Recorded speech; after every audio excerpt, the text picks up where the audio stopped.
hybrid seminar. Recording is now in progress. It's so great to see everyone here and to hear the people talking and milling around, and that's just wonderful. Thank you for coming in person, and welcome everyone who's there on Zoom. Today, I'm really delighted to introduce Dr. Kaylee Schwertfeger, who has been a colleague of mine at the Cancer Center for these many years. Kaylee received her early training and her degree in biology from the University of New Mexico in Albuquerque. She then went and did her PhD studies in Colorado at the University of Colorado Health Science Center with Steve Anderson, who was at the time and still is, I think, a well-known breast cancer researcher in the AKT field. Then she went to Houston, where she went to Baylor and worked with Jeff Rosen. And Jeff Rosen is, if not the premier, one of the premier mammary gland biologists in the country and probably the world, where she studied with Jeff and then came here as junior faculty. And I was really happy to help recruit her here. And she's been a wonderful colleague. She recently became a professor here, full professor, and she is now the co-lead of the Cellular Mechanisms program. Kaylee is all things tumor microenvironment. She's very well known for her study of macrophage subpopulations that infiltrate the mammary gland.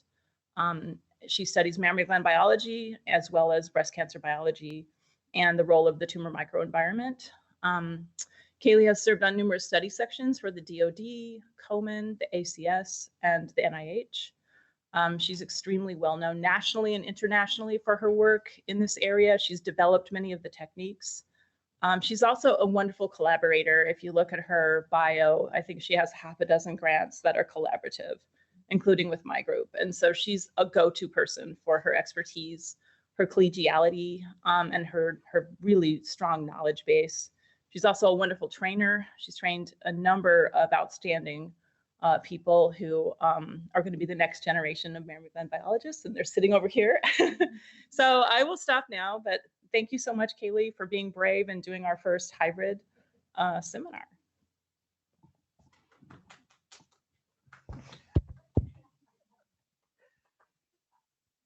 Okay, so I'm going to take this off if everyone's okay with that. All right, well, thank you so much, Carol, for a really generous introduction. That was very nice. It's really hard for me to believe I've been here for 15 years now, and through that time, Carol has been a fantastic mentor and advocate and really a fantastic colleague to work with, so thank you for that and everything. So as Carol mentioned, we are all things tumor microenvironment. We are a breast cancer lab that really studies the tumor microenvironment, and of course, as we know, oh, and I had to make my little COVID joke. I'm really excited to be here in person and to be able to see people. I'm pretty sure I've forgotten how to make eye contact during seminars, so that is what I'm going to work on today. Hopefully it goes okay. Okay, so we are, again, all things tumor microenvironment. So as we know, the tumors don't grow in isolation. They're surrounded by a very heterogeneous population of non-tumor cells, and heterogeneity is really going to be the word of today. If you take anything from this seminar, it's that the tumor microenvironment is extremely heterogeneous. And this includes things like fibroblasts, endothelial cells, immune cells, and these interactions, these paracrine interactions that occur between tumor cells and these non-tumor cells are really known to be critical for tumor initiation, growth, and metastasis. And that's really the kind of general basis of our lab. We're also interested, and I'm not going to talk about this today, but one of the other projects in our lab is understanding how this sort of stromal environment impacts therapeutic responsiveness. And based on these studies, we and many others in the field believe that really, in order to develop effective therapies for cancer patients, we may need to develop combination approaches that target both the tumor cell and the stromal cell. And so I will forewarn you that this seminar is going to be very macrophage centric. We do work on other aspects of the tumor microenvironment, particularly ECM regulation, but macrophages are kind of what we've been focused on for the last couple of years. So that's what I'm going to talk about today. I have a little history slide up here. This is really for the newer people in my lab. I think it's always good to know kind of where your lab started and came from. And as Carol mentioned, I did my postdoc at Baylor with Jeff Rosen. And when I joined his lab, he had just made kind of a cool model, inducible model of breast cancer. The details don't really matter. It's an inducible oncogenic receptor, FGFR1, that's expressed specifically in mammary epithelial cells. We can give these mice a drug, activate FGFR1, and we get inducible formation of these sort of tumorigenic lesions that occur and eventually form into tumors after a long time period. And this is a really great model because we can activate FGFR1 in adult animals and then understand the mechanisms that drive these early stages of tumorigenesis. So when I got to Jeff Rosen's lab, he handed me this model and he said, here, find something interesting with these mice. And not really knowing where to start, I did what a lot of us do when we don't really know where to start. And I did some microarray analysis. This was well before RNA-seq. You'll see a theme throughout this talk of these discovery-based approaches. I didn't really realize until I put this talk together how much we rely on these in the lab, so you'll see a lot of that. But really the main thing that came out of these studies was that when we activated this oncogenic growth factor receptor in the epithelial cells, we see dramatic changes in the tumor microenvironment. Lots of things associated with ECM, as well as a whole lot of factors associated with inflammation and activation of key inflammatory pathways. And this is really what set the stage for the lab over the last 15 years. We've been really focused on understanding how these things are upregulated, how they interact with the local environment, and how can we target them. And so I got interested in macrophages at that time because I was looking at all these inflammatory factors and I said, okay, well, there are probably some innate immune cells in this area. So we looked at macrophages by F480 staining, and we saw that when we activate this FGFR1 oncogene in the epithelial cells, we saw dramatic recruitment of macrophages to these structures. When we deleted these macrophages, we saw a reduction in tumor initiation. And that's really what started my interest in the macrophage field. And we've been basically working on this ever since. So most people in the cancer field are now familiar with tumor-associated macrophages. This is a very big field now. Most people are familiar with the terms M1 and M2. And what I'm hoping to convince you today is that the field has really sort of moved beyond this sort of M1, M2 dichotomy. So this was an idea that came about by understanding macrophage function in the wound healing environment. When there's a wound healing event, macrophages are recruited. Their first goal is to get rid of pathogens. They stimulate inflammation to recruit adaptive immunity in order to really control infection in this area. As wound healing progresses and they get rid of the pathogens, the macrophages switch phenotype a little bit and they become more proliferative. They secrete growth factors that help keratinocytes proliferate. They promote blood vessel formation for healing. And then ultimately, they're very involved in remodeling of the stroma at the end of wound healing. So macrophages have very distinct functions depending on the stage of wound healing. And over time, the cancer field sort of adopted this M1, M2 terminology and sort of generally referred to these M1 macrophages as tumor inhibiting and these M2 macrophages as tumor promoting based on these functions. I always struggled a little bit with this description because I was studying macrophages in early stages and they all looked very M1, but we knew that they were helping the tumor. So I always struggled with this a little bit, and it really wasn't until the last few years with better like single cell based technologies that we've really started to understand that macrophages are a very heterogeneous population within the tumor microenvironment. So this is a study that came out in 2017 by the Bodenmiller group. They used mass cytometry to look at different immune populations within the tumor microenvironment, and they identified up to 17 different macrophage populations. And these had very distinct profiles. They had M1 and M2 profiles combined. Some of them had no M1 and M2 markers. And so this was, I think, very eye-opening to the field to really understand that macrophages are sort of really not easily fit into this M1, M2 category. And so I've always been very fascinated by this idea that macrophages are heterogeneous. there are because of the importance of macrophages in the tumor field, there are targeted therapies that people have tested to try to delete macrophages in the tumor microenvironment. I think these haven't been super successful, and this may be a reason why. If we have distinct macrophage populations and we don't really know functionally what they're doing, targeted therapies may not be as effective as we would hope. And so we've actually learned quite a bit about macrophage heterogeneity from the tissue-resident macrophage field. This is a field, for any of you who follow macrophages know that this field has really exploded over the last decade or so.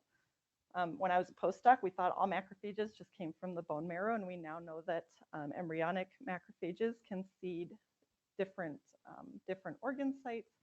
And in some cases, these can actually self-renew long term. They can be replaced at low levels by bone marrow-derived macrophages. But macrophage ontogeny is thought to be one sort of contributor to macrophage heterogeneity. The other main contributor is that once these macrophages are localized to these different organ sites, they're very responsive to tissue-specific signals. And as a result, these macrophages take on very distinct phenotypic markers as well as different functions. And so these tissue-specific macrophages actually exhibit a pretty dramatic heterogeneity when you compare them to each other. In the last few years, studies have come out demonstrating that tumor-associated macrophages really come from both resident and bone marrow-derived cells. This has been studied nicely in pancreas and brain cancers. Really hasn't been studied in depth in the breast cancer field, so that's something that we're particularly interested in. So the first 2/3 of the talk are really going to focus on defining resident macrophages in the mammary gland and how we've used those insights to understand how they potentially function in the tumor microenvironment. So as a breast cancer lab, we're very interested in the resident macrophages, obviously in the mammary gland. So just a little brief background on mammary gland development. Mammary glands begin to develop during embryogenesis. You see this rudimentary ductal structure that forms surrounded by the mammary fat pad. This remains relatively quiescent until about 3 weeks of age, when these mammary glands start to elongate in response to ovarian hormones. This continues until about 7 to 8 weeks of age, and until you form a nice quiescent ductal structure. And then these epithelial cells respond further to hormones during pregnancy and are, of course, involved in producing milk during lactation, and then regress during involution to a pre-pregnant state. So we know that there are tissue-resident macrophages present in the mammary gland. This is a review that I wrote back when I was in Jeff Rosen's lab. This is really based on some pioneering work that Jeff Pollard had done at the time. And this is just showing that macrophages are localized at different sort of places within the mammary gland. This is a terminal embud. This is the key sort of epithelial proliferative structure that drives ductal elongation in the mammary gland. And we typically see a high level of macrophages associated with the neck within the extracellular matrix of this elongating ductal structure. We also can see macrophages associated with mature ducts in the mammary gland. You can't really see this here, but this was state of the art back in 2006. Now people like Jane Vispater have done some really beautiful intravital imaging work demonstrating that macrophages are definitely present along these mature ducts here, as well as out here in the stroma. These are macrophages that are very closely associated with the developing alveolar buds during pregnancy. And so again, there is likely to be tissue-specific signals that are really driving their function in this context. And then in this review, the other thing I pointed out, and this was something that I was really interested in at the time, these macrophages that are out here in the adipose stroma. And so since then, of course, we've started to learn a whole lot more about adipose tissue macrophages. And that's really the first sort of story that I'm going to tell you about today is some ways that we've actually started studying these adipose tissue macrophages, which we think may actually be important later on in tumor progression. So the other key thing to note is that these tissue-resident macrophages are involved in mammary gland development. This is work done by Jeff Pollard back in the early 2000s, where they looked at mammary gland development in mice that have a CSF1 deficiency. And CSF1, as I'll talk about later, is a very important survival factor for macrophages. So these mice have a significantly lower level of macrophages globally.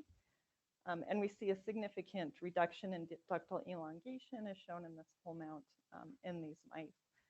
And we really still don't fully understand why macrophages contribute to mammary gland development. This is really still an open question in the field, and that's something that we're very interested in. And then really, one of the key, as Carol mentioned, I actually trained in normal mammary gland development, and I've always been a big fan of this idea that you have to understand normal development in order to understand how aberrant regulation of these pathways contributes to breast cancer. And so that's a very strong premise in our lab. So we really want to understand these normal macrophages, what they're doing, where they're localized, et cetera, to understand how they can maybe be used by the tumor cells during breast cancer.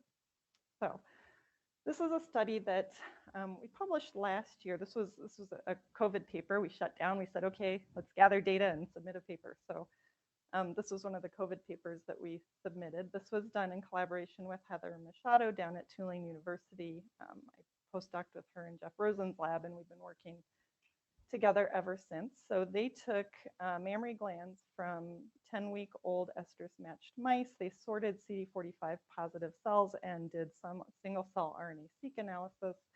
They sent us the data, and then Rebecca LaRue over in MSI helped us with the analysis. And so we can see here, we saw a really nice separation of various sort of standard immune cell types in the mammary gland. And we identified a fairly large population of macrophages. These were identified by CSF1 receptor, which again is sort of a key defining marker of macrophage population. So these populations 0 and 4, we started sort of combing through them to try to identify specific markers that would identify them. And Live1 was one of the most upregulated cell surface marker. We like cell surface markers so we can do flow. To be upregulated, and it was really specific for this population number 4 here, which is this macrophage population. So Live1 is very well known, I think, by most people as a lymphatic endothelial cell marker. It's a transmembrane protein. It binds to the ECM molecule hyaluronan, which I'll talk about in a little bit. And I put this up here. This is kind of a weird way to show this, but what I wanted to show is really how specific Live1 expression is. It's expressed at very high levels in lymphatic endothelial cells. It's expressed at pretty high levels in adipose tissue macrophages, a couple other macrophage populations, but that's it. So it's a really nice, very specific marker for this, for lymphatic endothelial cells and macrophages. Okay, and so we wanted to take this marker and determine where it's localized within the mammary gland. So we stained normal mammary glands with Live1. This here is a terminal M-bud, as I showed you earlier. This is typically associated with a lot of macrophages in sort of the ECM of the neck of the structure. Most of these macrophages were actually negative for Live1. You see one here, but most of these are Live1 negative. Where we really see Live1 positive cells are out in the adipose stroma. And this makes sense given what I just told you about adipose tissue macrophages and Live1 expression. And we also saw an abundance of these cells in the capsule region of the mammary gland. This is a very connective tissue dense region that sort of encapsulates the mammary gland. It keeps it separate from other structures. Really understudied. It serves a structural purpose. Whether it serves any other purpose, we don't know. But we saw an abundance of macrophages within this capsule region as well. And so I think this sort of serves an interesting point that a lot of times we'll sort of grind up a mammary gland and we'll yank all the macrophages out and assume they're the same population. But they're really not. Some of these come from this region, some of them are from the adipose stroma, and some of them are epithelial. So this is an important point, especially when you think about how tumors form in the mammary gland, where are these macrophages coming from? We also looked in human mammary glands. So I worked very closely with Andy Nelson, who's a pathologist in the department, and he was able to get some reduction mammoplasty samples for us. This is a normal human mammary gland, which looks very different from the mouse. These tend to have much more sort of connective tissue and a little bit less adipose stroma, although you can see some out here. And when we stained for CD68 and live-1, we were able to detect not as many as in the mouse, but we were able to detect these macrophages. And again, like in the mouse, they were out in the stroma. We really didn't detect any live-1 positive macrophages associated with the epithelium. So this population is present in the normal mammary stroma, primarily in the fat pad, and also present in humans as well.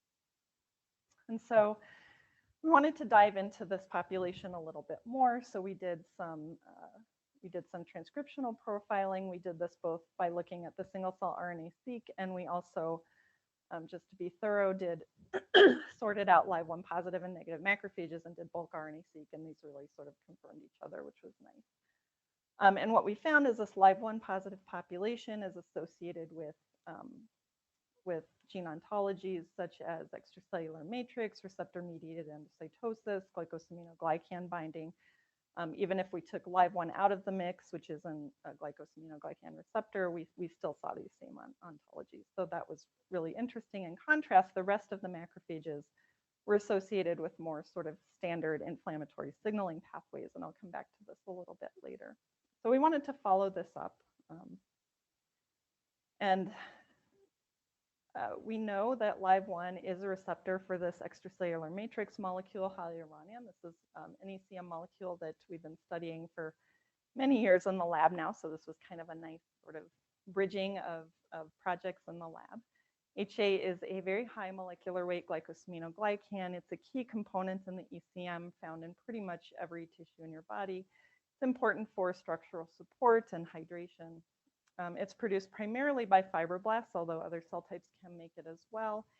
And it's generated in kind of an interesting way. Hyaluronan synthases sit at the cell surface and generate and extrude this HA out into the matrix. It's a really large molecule, so it really can't fit sort of in the cell when it's being made. There are an estimated, I think, about 15 grams of HA in our body, and 5 grams, about a third of this, is turned over every day. Okay, so this ECM turnover is happening constantly. I think we really have no idea at this point what drives that turnover and how the HA is turned over and made, et cetera. And so this is sort of an open question in the field. HA catabolism is mediated by primarily by endocytosis. So HA will bind receptors on the cell surface like CD44 or live-1. This will bring HA into the cell, and then it's chewed up by hyaluronidases in the lysosome. There's a little bit of a black box in terms of what happens next in the tumor microenvironment and in inflammation. You can see a buildup of HA fragments outside the cell. In the normal setting, I think it's a little less clear. I think the idea is it can be recycled for use to make subsequent HA, for example.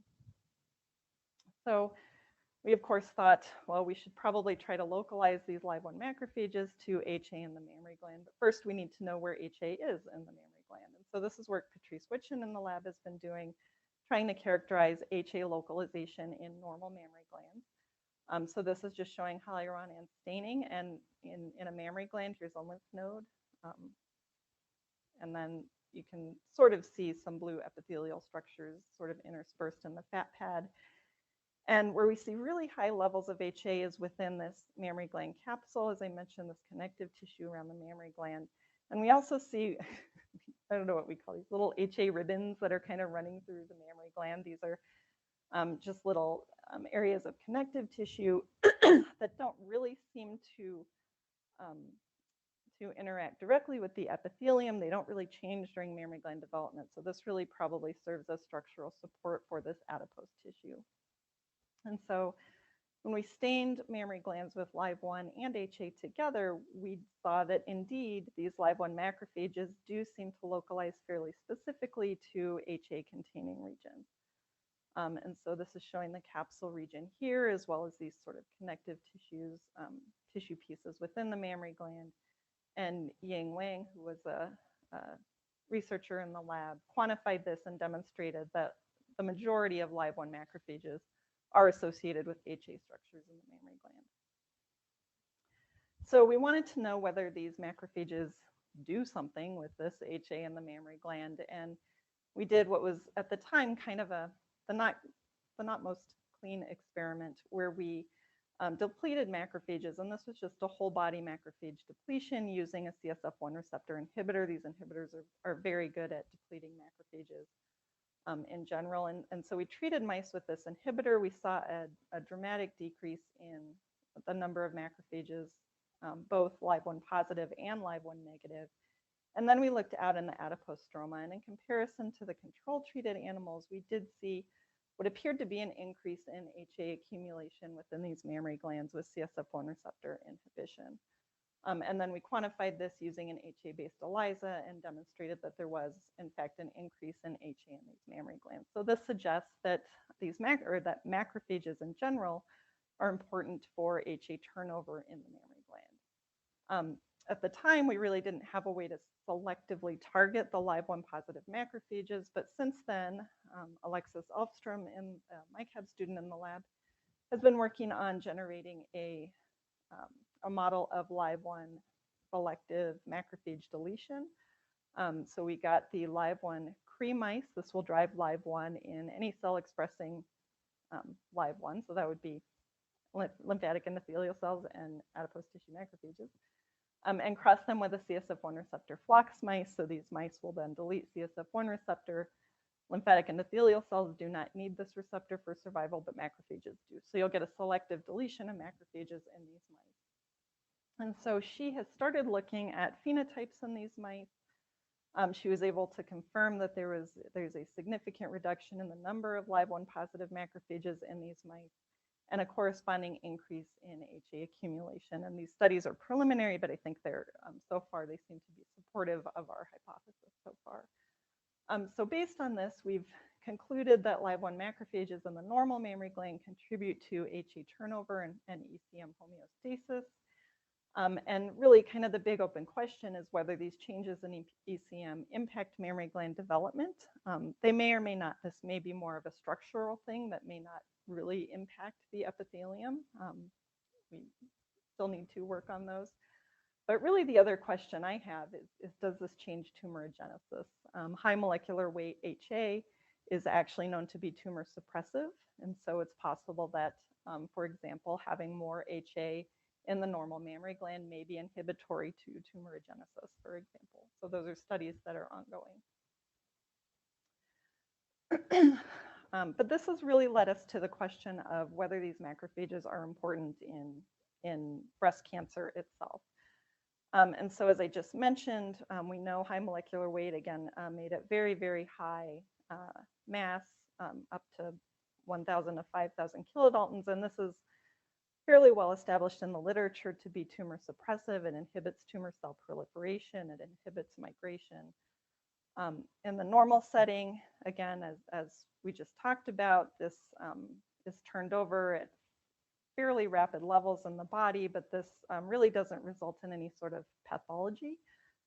This is a very normal process, but in the context of cancer and also inflammation, for reasons we really don't understand, this high molecular weight HA can turn into very high levels of low molecular weight HA that's present within the microenvironment. And these low molecular weight fragments are known to promote tumor progression. They can directly stimulate cell proliferation, cell migration. They can recruit innate immune cells into the environment, et cetera. So we hypothesized that in the context of cancer, if these cells are really involved in HA turnover, then maybe they're involved in degrading HA, creating these, for example, pro-tumorigenic fragments. And also, as we know, degradation of ECM is a very important process in the context of the metastatic cascade in general. So we became very interested in sort of the ECM regulatory functions of these macrophages.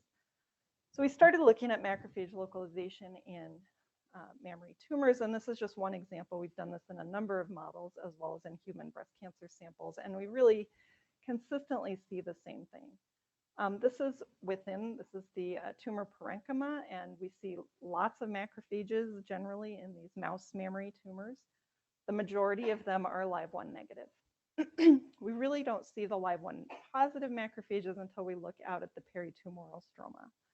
And so we've done some studies characterizing HA and ECM out here. These are very sort of HA dense regions, and I'm not going to show you all the data.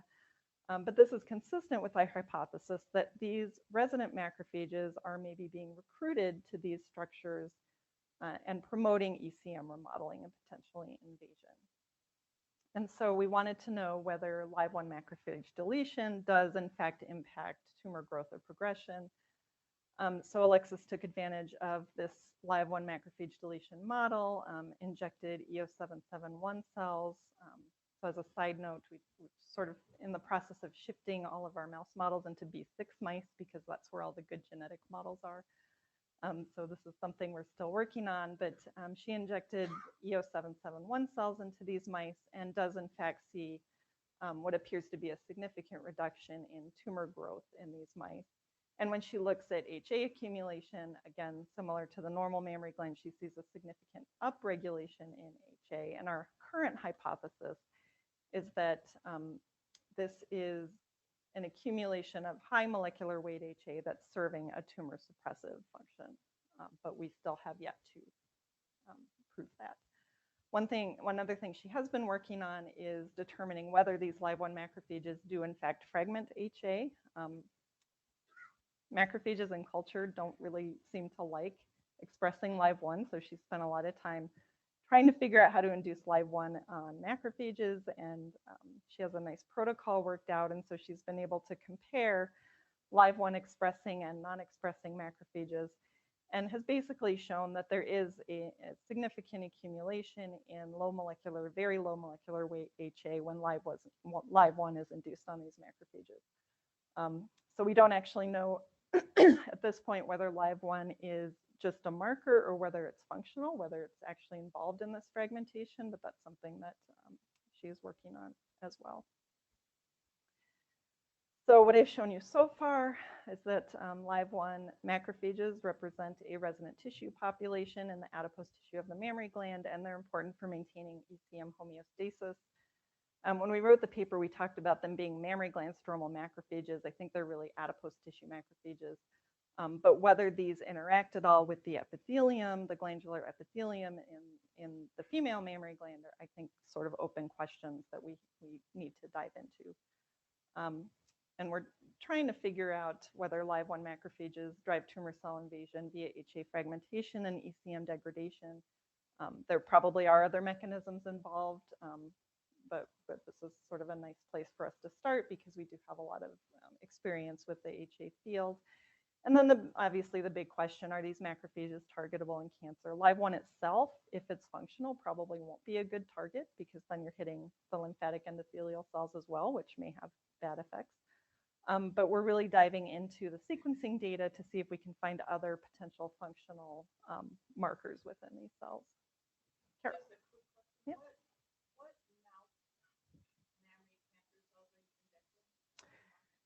This model was the EO771. It's a B6-derived luminal B model. It's kind of weird in that I think it expresses ER beta, and depending on the paper you read, is or is not responsive to tamoxifen. So we tried the one, yes. We're a little limited because these are B6 mice. So actually Danielle is working on sort of trying to build up some more B6 models, particularly ones that metastasize, so we can study those. That's been a big limitation. We actually started out back crossing everything to BALB-C so we could use our other models, but that gets really long. Okay, so now we're going to go back to the single cell RNA-seq data.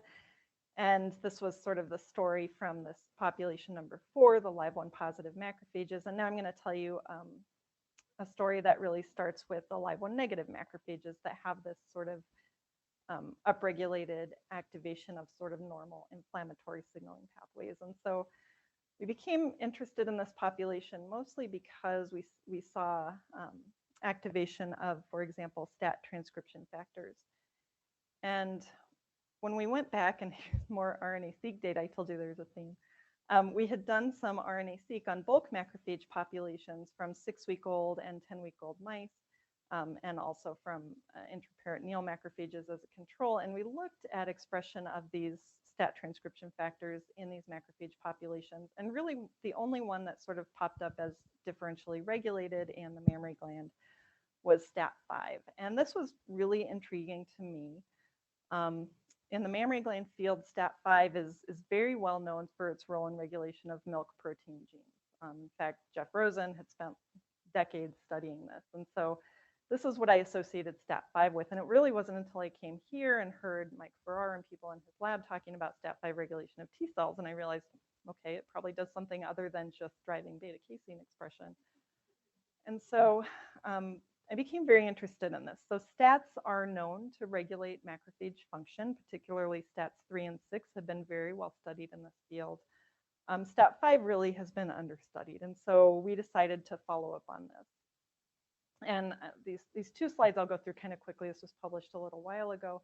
Nick Brady in the lab looked at phospho-STAT5 staining in the mammary gland, and a little hard to see, but he was able to find phospho-STAT5 positive macrophages that really sort of localized along epithelial structures.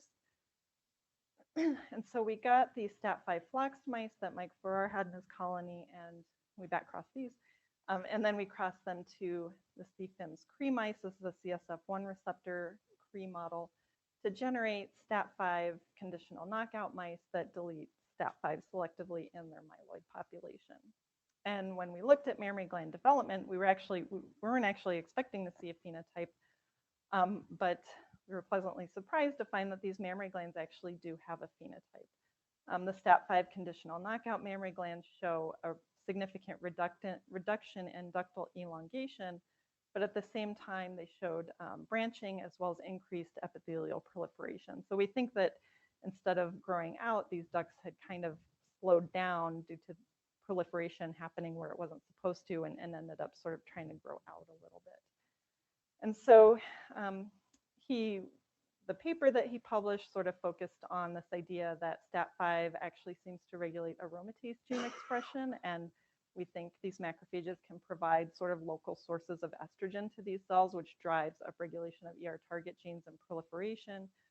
But we also did some more sort of transcriptional profiling studies again, and saw upregulation of other sort of key proliferative pathways known to be involved in cancer as well, like hedgehog signaling and Wnt signaling.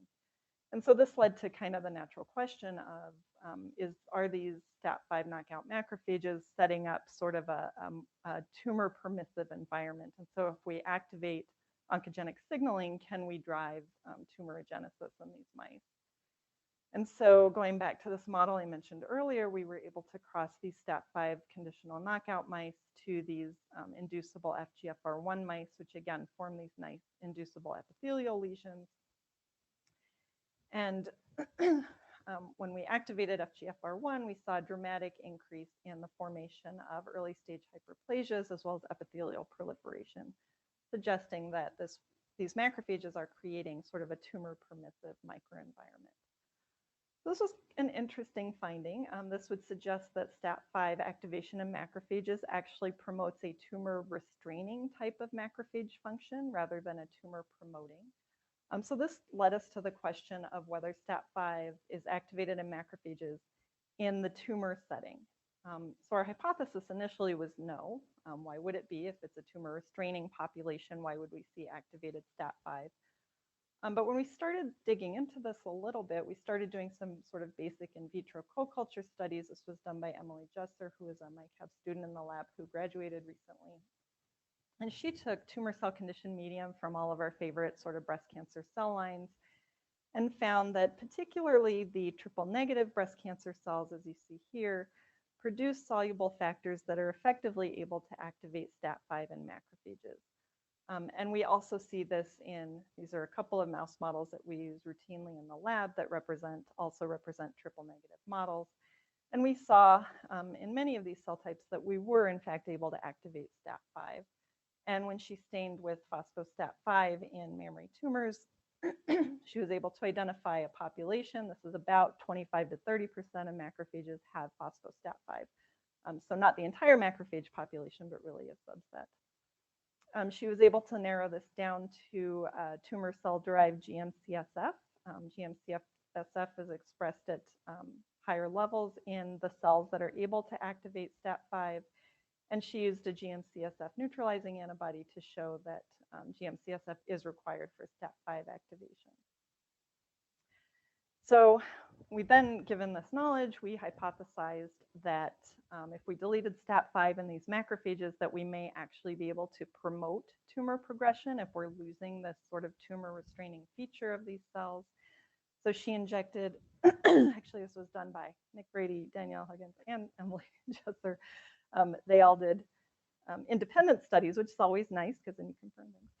Injecting for T1 cells, and then Emily injected these HC11R1 cells that we've made in the lab into these STAT5 conditional knockout mice. We really don't see a significant effect on tumor formation or growth, but we see a significant increase in the ability of these cells to metastasize.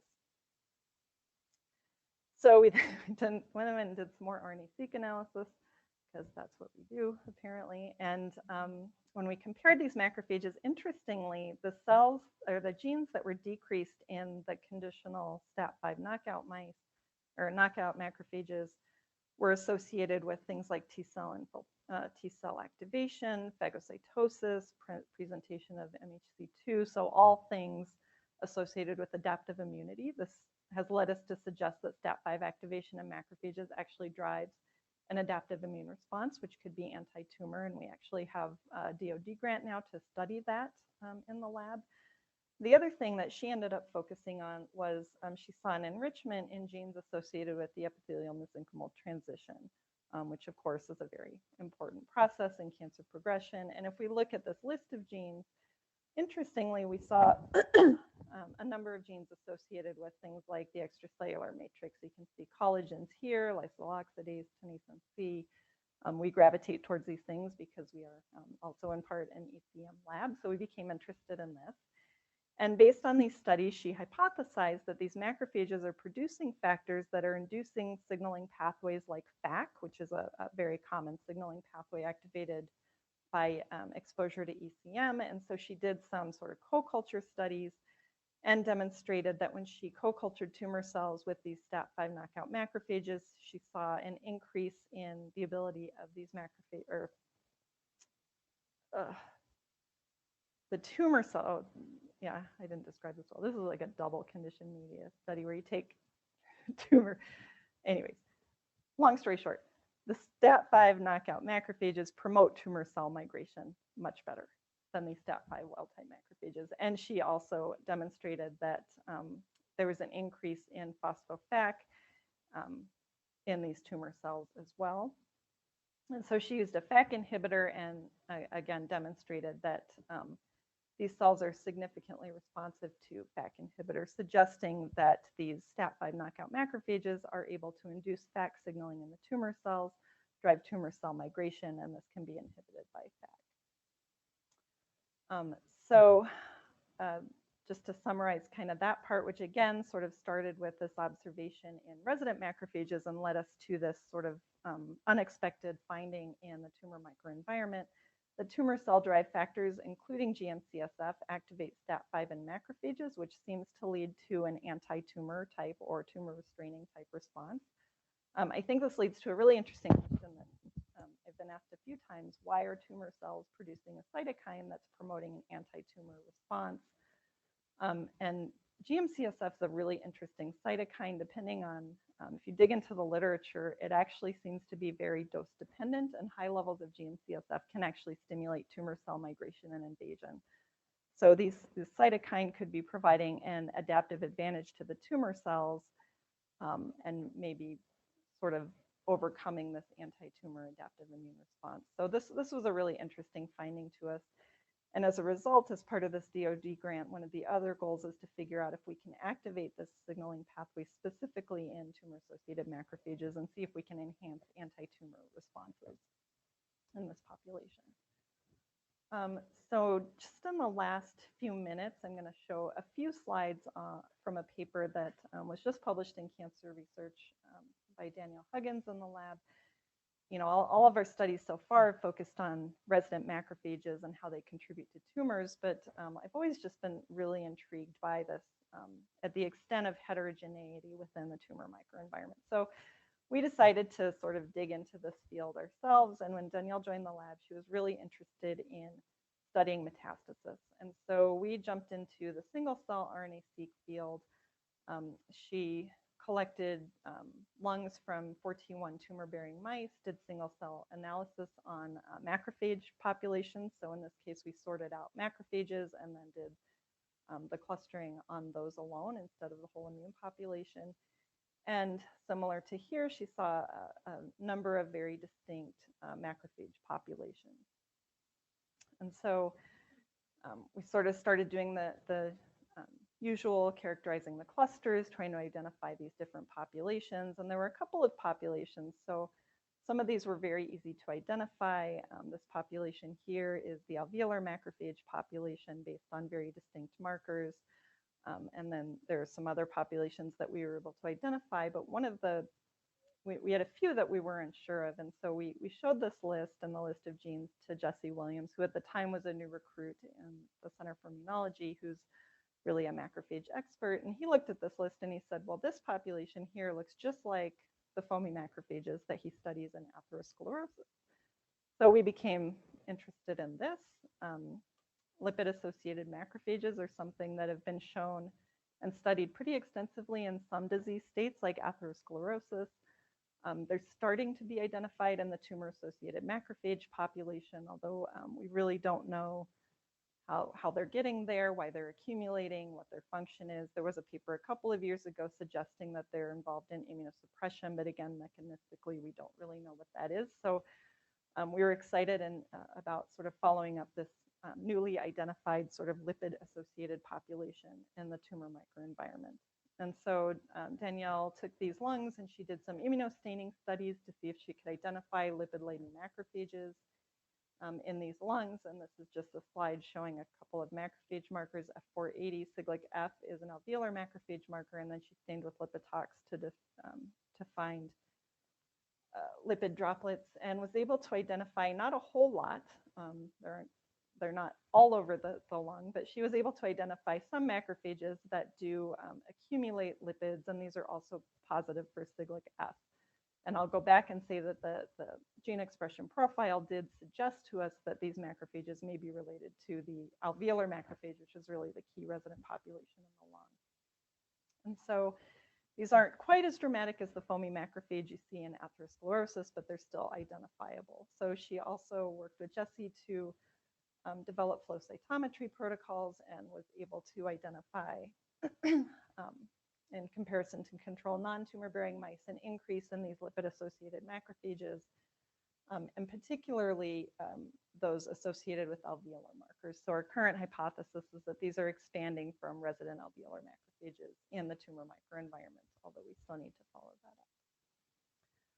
And so the other thing that we did to start trying to get at the function of these macrophages is she developed lipid-loaded macrophages using a couple of different protocols in vitro and did phagocytosis assays. And this demonstrated that these lipid-loaded macrophages are in fact associated with reduced phagocytosis. So this would be consistent with a potential role in immunosuppression, or at least not stimulating anti-tumor immunity. And so that paper was just published in Cancer Research. There's a lot more data in there. I just wanted to give some highlights.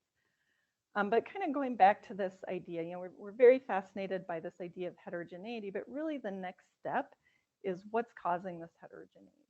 And so I talked earlier about things like ontogeny. I'm in a pathology department and I work very closely with pathologists. And so I think a lot about sort of spatial localization of cells within a heterogeneous tissue. And so I'm going to give you just a couple of slides of sort of our future directions. We have a tiny bit of preliminary data for these, but not a ton. But this is an area that we're interested in going. So we really want to go back. We want to take these gene expression profiles that we identify from single cell seq. We want to go back and we want to map them in the tissue itself. So this is a human breast cancer sample that was stained using the MIBI scope. This is a new scope that UIC recently acquired, and we've been working with them to try to get things up and running. And we used a panel, and I can't remember, it's about 16 antibodies on this panel. It's just a way to do multiplex imaging on this human breast cancer sample in collaboration with Andy Nelson and Grant in UIC. And these are just a couple of examples that we thought were interesting. The red cells are the macrophages, and you can see here these macrophages seem to be in close proximity to a CD8 T cell. Whereas if you look over here, these macrophages are maybe more in close proximity to a Vimentin positive cell. So the question is whether this macrophage is seeing a really different local environment compared with this one.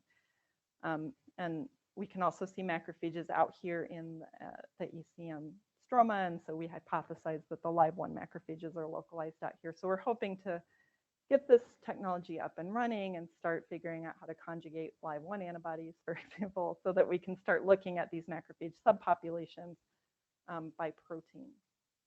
And then the other thing that we've been playing around with is spatial profiling using the Nanostring Geomics digital spatial profiler. Again, this is something available with UMGC and UIC, and this is a really cool way to look at spatial heterogeneity within tissues. So this is again a human breast cancer sample. It's actually the same one that I just showed you. We've done both technologies on one sample to try to compare them.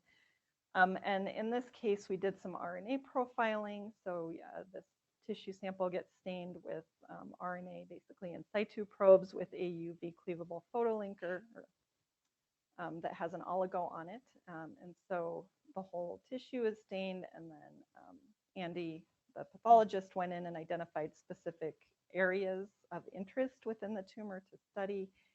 And then it goes in and gets these oligos out and sequences them by next-gen sequencing. And so we have all this information for specific localized areas within this tumor sample. And I'm just providing a kind of an example here. If we look at one of our favorite pathways, the JAK-STAT signaling pathways, and compare, for example, regions centrally localized to the tumor with regions sort of out in the invasive area, we really don't see any difference. But when we start trying to dive down a little bit into different cytokines, we picked STAT5 activating cytokines with the hypothesis that they might be higher in the central tumor and lower out here, where you might want to see tumor cell invasion, for example. And we do start to pick up a little difference in these cytokines. So again, all preliminary, but this is just sort of a future direction that we plan on heading in the lab. So just to finish up, really, again, the take-home message that I want to give you from this talk is that macrophages represent a heterogeneous population of cells with distinct transcriptional profiles and tissue-specific functions. And really, I think understanding these key macrophage subpopulations in the tumor microenvironment is needed to develop more effective macrophage-targeted therapies. And this, again, I've given you a couple of examples of tumor-promoting macrophages, tumor-restraining macrophages, potential tumor-promoting macrophage, and I think really sort of highlights that if we understand these key populations, then we can better either target them or maybe select for them, for example, in the case of STAT5 activating macrophages, to expand them and maybe enhance, for example, anti-tumor responses.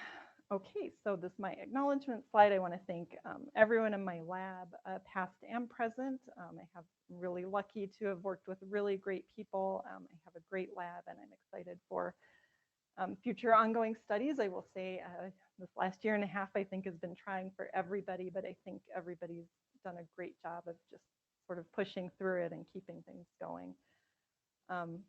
And also, we work very closely with Andy Nelson and his lab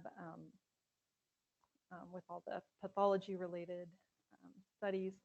Heather Machado at Tulane, I work closely with for all of the mammary gland development studies. Mike Farrar has helped us with the STAT5 project, and Jesse Williams was involved in the lipid macrophage project. And I have a whole lot of other great collaborators. I didn't have time to talk about those projects, but really, really grateful for being in this really awesome environment and being able to collaborate with so many people on fun projects. So that's all I have, and I'm happy to take questions.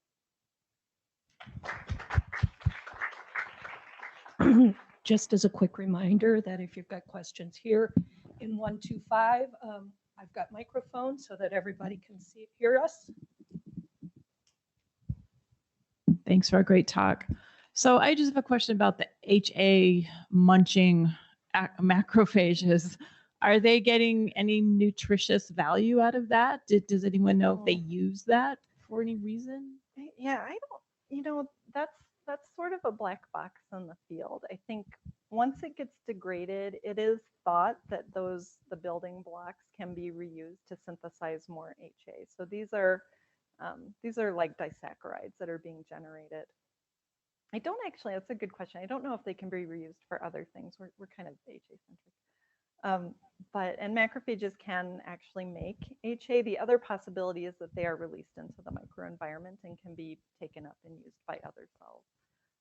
I don't have a good answer for that, but I think that is a good question. Do these sort of building blocks provide a survival advantage to these cells at all? I like that. Patrice will look into that. Hey, Katie, this is Haibin. Great talk. Thank you. I have two questions. First is about your inducible FGFR tumors. It appears to me that you've been shown that at very beginning that as the tumor progresses, it seems there's less and less adipose tissue. Is that true? And if it is a fat like feeding the tumors? Yep, that is a great question. I think there is pretty good evidence in the field, at least using transgenic mouse models, that there is significant crosstalk occurring between the tumor cells and the adipocytes.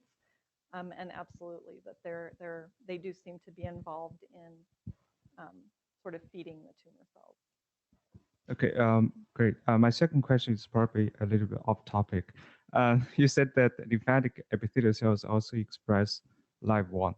So what's the function of these LIVE1 in those LECs? Are they also taking up HA and degrade them? They do bind to HA.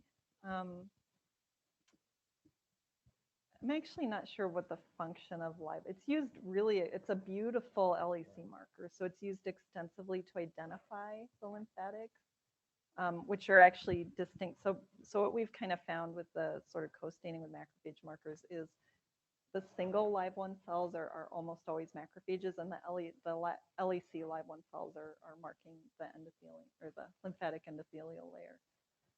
In terms of function, I don't off the top of my head.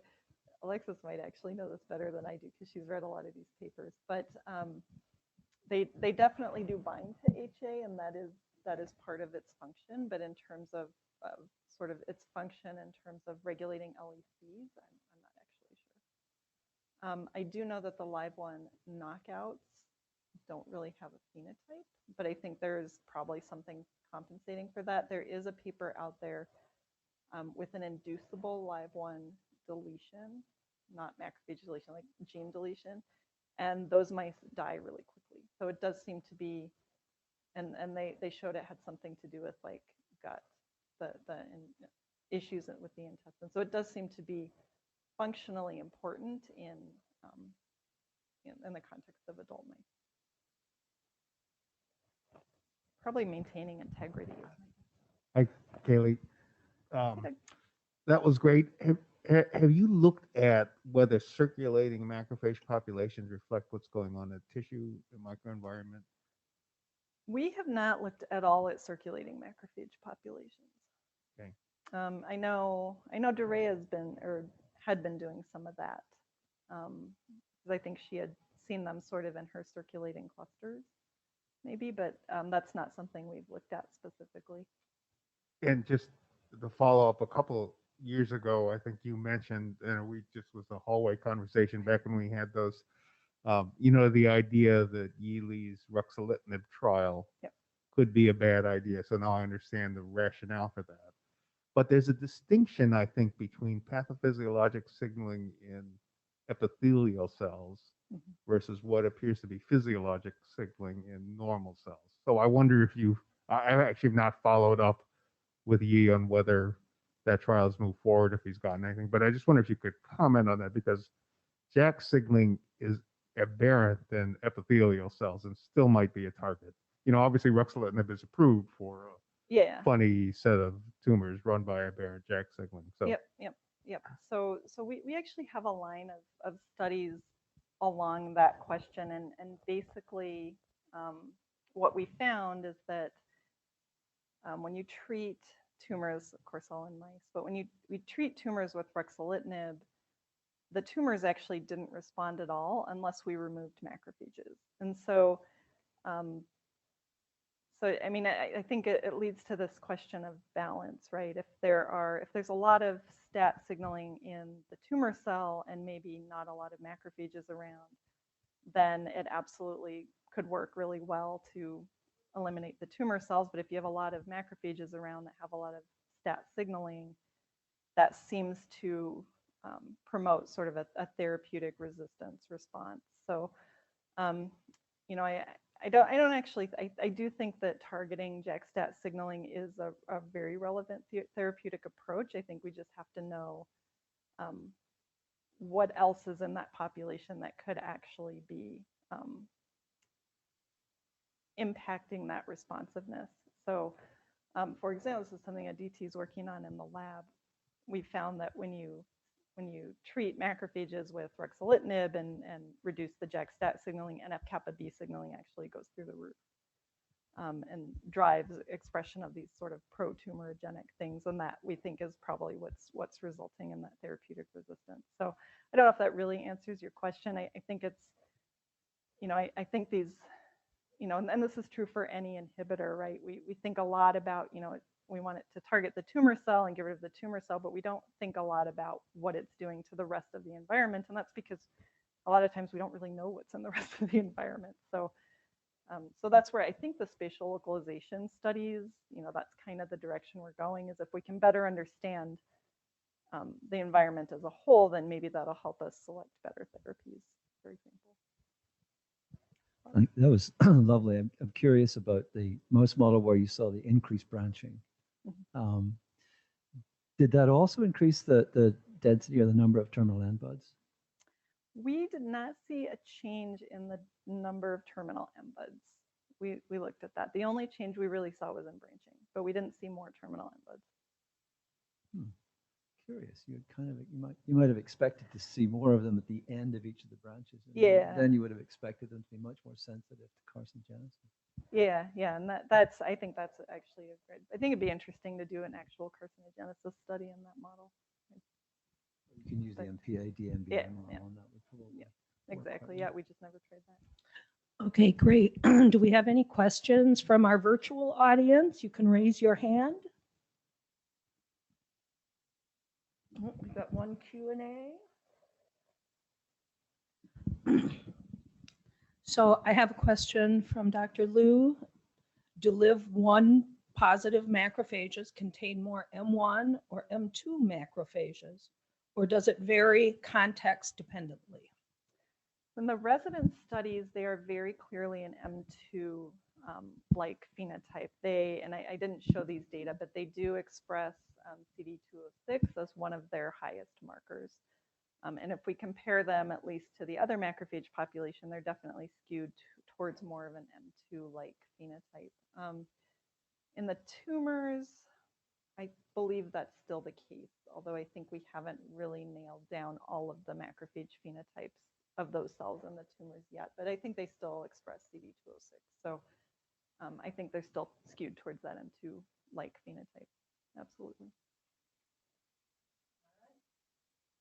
Let's thank Dr. Schwertfeger for a lovely talk.